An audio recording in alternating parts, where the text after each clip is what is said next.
semua yang terlihat sukses benar-benar tenang, dan tidak semua yang terlihat kaya benar-benar selamat. Bayangkan seseorang yang memiliki jabatan tinggi, gaji miliaran, dan dihormati banyak orang, namun setiap malam ia tidur dengan rasa takut. Takut kebenaran terungkap, takut hukum mengejar, dan takut kehilangan segalanya. Jadi, apakah itu yang disebut sebagai rezeki? Halo, perkenalkan nama saya Vanita Noto. Hari ini saya akan mengajak kita semua memahami satu hal yang sering disalahartikan, bahwa rezeki bukan hanya tentang angka, tetapi tentang ketenangan, rasa aman, dan martabat yang tetap terjaga. Dan disinilah kita memahami makna Tuhan sebagai pelindung, bukan melindungi kita dari masalah, tetapi melindungi kita dari pilihan yang membawa kehancuran. Untuk memahami ini, saya akan mengajak kita melihat 3 kisah nyata. 3 perusahaan besar yang pernah berada di puncak, tetapi akhirnya runtuh karena memilih laba yang menipu daripada kejujuran. Kasus pertama adalah Enron. Perusahaan ini pernah menjadi simbol kesuksesan global, namun di balik laporan keuangan yang tampak sempurna, terdapat manipulasi yang sistematis. Manajemen termasuk Jeffrey Skilling dan Kenneth Lay menggunakan special purpose entity untuk menyembunyikan hutang perusahaan. Secara akuntansi, ini adalah bentuk off-balance sheet financing yang disalahgunakan. Akibatnya, hutang tidak terlihat, laba tampak tinggi, dan publik tertipu. Bahkan auditor mereka, yaitu Arthur Andersen, gagal menjaga independensi mereka. Namun satu hal yang mereka lupakan, laporan bisa dimanipulasi, tetapi kebenaran tidak bisa disembunyikan selamanya. Saat skandal terbongkar, perusahaan bangkrut, ribuan orang kehilangan pekerjaan, dan para pemimpinnya divonis bersalah. Adapun nilai yang dapat didapat dari kasus Enron adalah Enron tidak hancur karena kurang pintar, mereka hancur karena kehilangan integritas. Mereka memiliki laba tetapi tidak memiliki ketenangan. Mereka tidak sedang menikmati kekayaan, mereka sedang menyembunyikan ketakutan.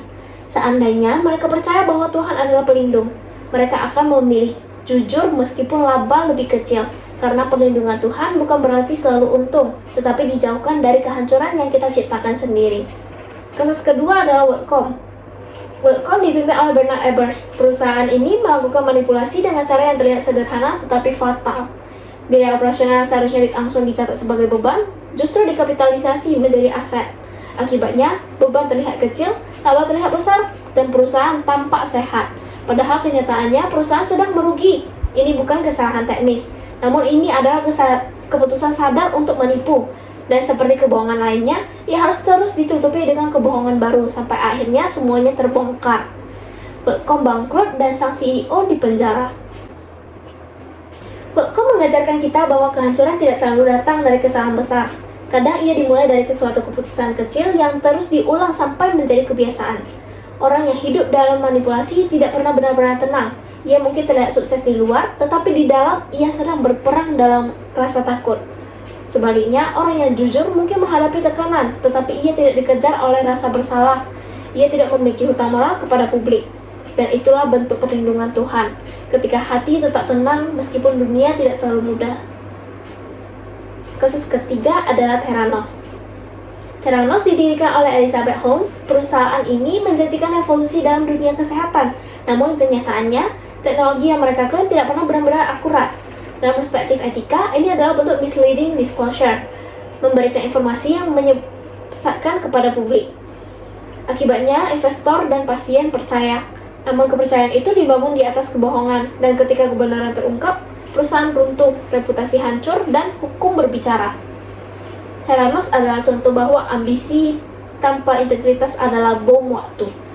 Ketika seseorang tidak lagi menjadikan Tuhan sebagai batas, ia mulai merasa bahwa semua cara bisa dibenarkan, padahal justru disitulah ia kehilangan perlindungan.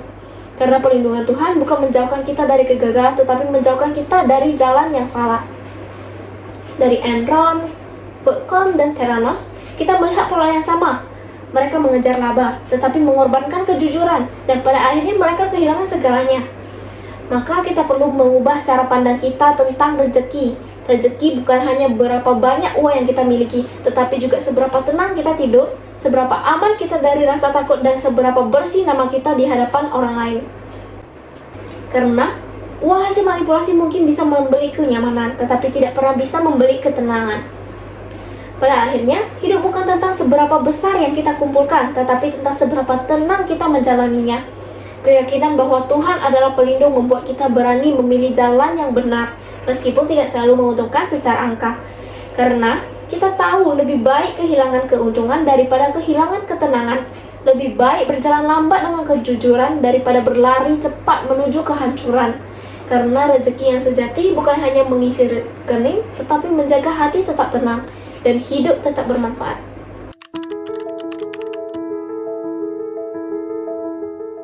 Sekian penjelasan singkat dari saya. Apabila ada kesalahan kata, saya minta maaf dan atas perhatiannya saya ucapkan terima kasih.